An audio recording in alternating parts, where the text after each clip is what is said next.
Padamihin lang natin yung views.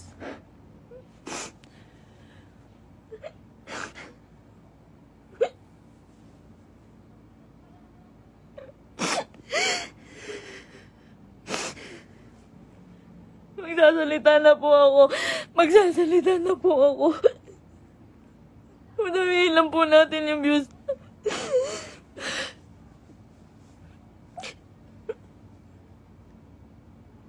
Magsasalita na po ako.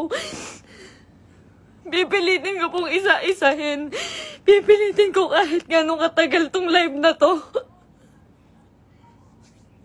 Iisa-istain ko po ang panggagago sa akin ni Merc. Ni Christian Merc Gray.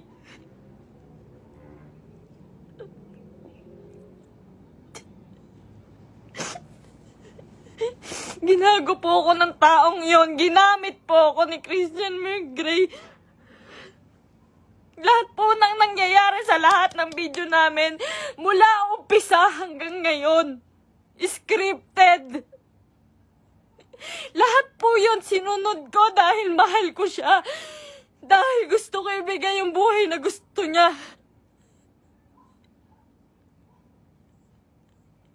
Kung magtataka po kayo kung bakit maraming nawawala sa amin sa Team Merpay dahil sa kanya. Dahil po sa ugali ni Merc. Napakademonyo po ng ugali ni Merc. Ginago niya po lahat.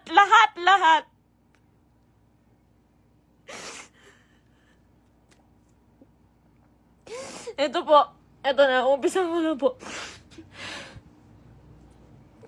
Alam niyo po, nag-umpisa kami sa... Nung galing po siya sa Brusco. Galing po si Merc sa Brusco. Hindi po ako yung dahilan ba't siya nawala doon. Ayaw niya pong mabawasan yung perang kikitain niya dahil po alam niyang malaki. Siya po ang pinakamalaking may kita sa Brusco. Siya po ang may pinakamalaking kita. Yung ibabawas na 5% doon, sa pera ni Merc siguro mababawas doon 16,000.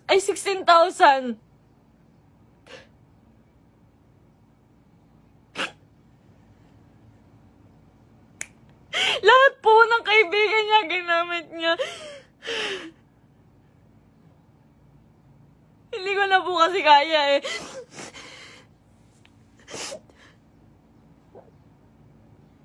Sobra po yung ginawa ni Merc. Sobra. Hindi ko na po kaya. Pasensya na po kayo.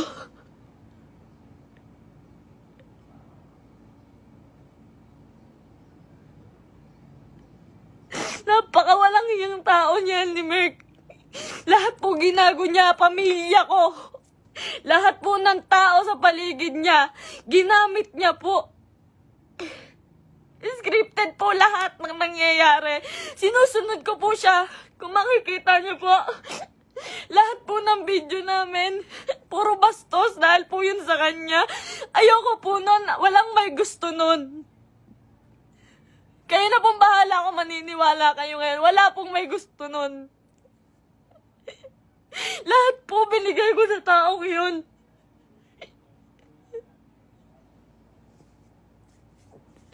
Lahat po ng panggagamit sa katawan ko, lahat po ng pagpapakita ng kung ano sa katawan ko, siya po ang may gusto nun. Nagagalit po siya pag aayaw ako. Ang sasabihin niya, para sa atin to. Para sa atin to. Pero hindi ko naramdaman dahil po, napakalaki po ng kinikita ni Merc. Wala po siyang binibigay sa akin. Kung sasabihin niyo po na pera lang ang habol ko sa kanya.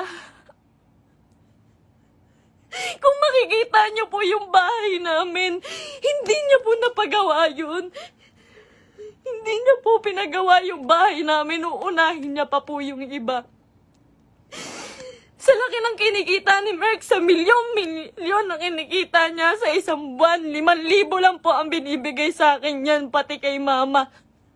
Sa magulang ko po, 5,000 lang po, isusumbat niya pa. Mumurahin niya yung magulang ko.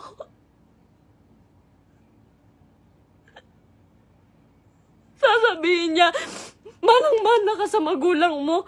Ang bobobo niyo. Lahat kayo plastic. Ginaganon niya po yung magulang ko, hindi ko na po kaya. Ngayon po, nawawala po si Merk ngayon. Lahat po ng nangyari, scripted po. Scripted. Tinatago po ako ni Merk. Tinatago niya po ako. Hindi niya po ako pinapalabas. Ayoko na po. Ayoko na talaga. Ayoko na po talaga. Ayoko na po. Ang ginagawa niya lang po. Nandito po ako ngayon kasi nawawala po si Merk. 6 na araw na po siyang nawawala. Kasama niya po yung babae niya. Yun dun po sa... Si Pam doon sa video na bago makaganda.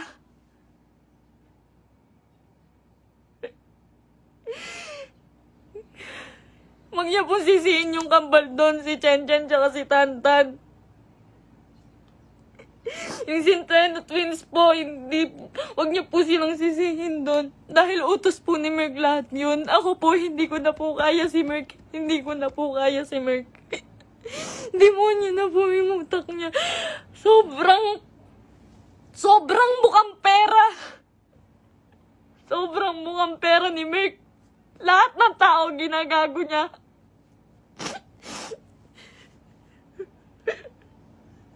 Sinisira niya po yung nanay ko po. Yung nanay ko na nasisira na din po sa inyo. Yung sasabihan po yung nanay ko na mamatay ka na, siya po may utos nun. Ginagawa niya pong robot yung pamilya ko dahil sa akin na lang po tumitingin yung pamilya ko. Ba't nila sinusunod si Merk? Kada pupunta po sila sa bahay, may pagkain na sila, maghihintay kami ng script niya. Magagalit pa po yan pag nagkakamali ako. Pag may mali po ako nasasabi, pag kailangan ulitin ng video, magagalit pa po yun. Lahat po ng video namin, scripted. Dahil po sa kanya.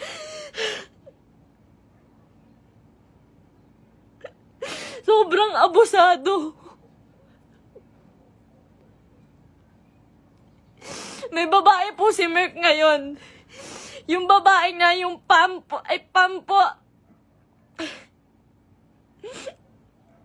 Grabe, Merk. Pinatulan niya pa. May anak na po yun. May anak na. Sabi niya. Sabi ko nun, Mahal, baka naman papatulan mo yan. Baka naman totoohanin mo. Ang sabi niya nun, hindi. Kamukha yan ng ex ko. Hindi ako papatol dyan. Ginagago niya yung babae sa akin. Sinisira niya. Sabi niya, tanginang mukha yan. Papatulan ko ba yan? May anak na. Ginaganon niya yung babae. Ngayon, nandun siya. Sa Quezon po si Merk. May katibayan po ko. Lahat po. Lahat. Kahit sa chat, kahit yung babae. Nahuli ko po kasi dahil po dun sa post ng babae. Nag-post po yung babae. Nakasama po yung sasakyan namin. Tapos yung cellphone ko po, nagla-login po yun sa Quezon.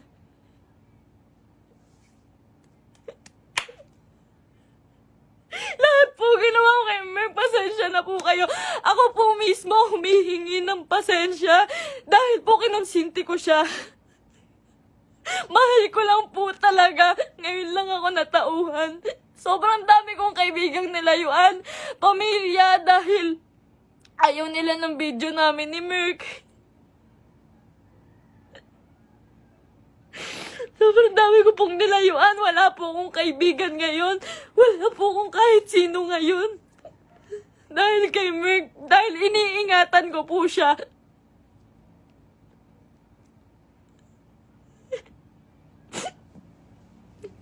Kaya totoo po yung sinasabi niyo, scripted lahat sa amin. Scripted lahat ng buhay na binigay sa akin ni Merk. Lahat po ng pera niya sa kanya lang po. Sa laki po ng pera niya, nagkakautang pa po siya. Sobrang sama, sobrang samang tao. Ultimo shampoo namin, sabon namin, ako pa bumibili. Grabe po, pambabastos sa akin ni Merk. Hindi niya po ako nirespeto.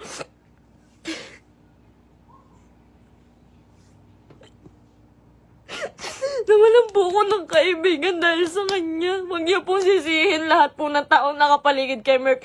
Dahil po lahat yun inuutusan niya. Sobrang bossy. Hindi niya naman po pinapalamon.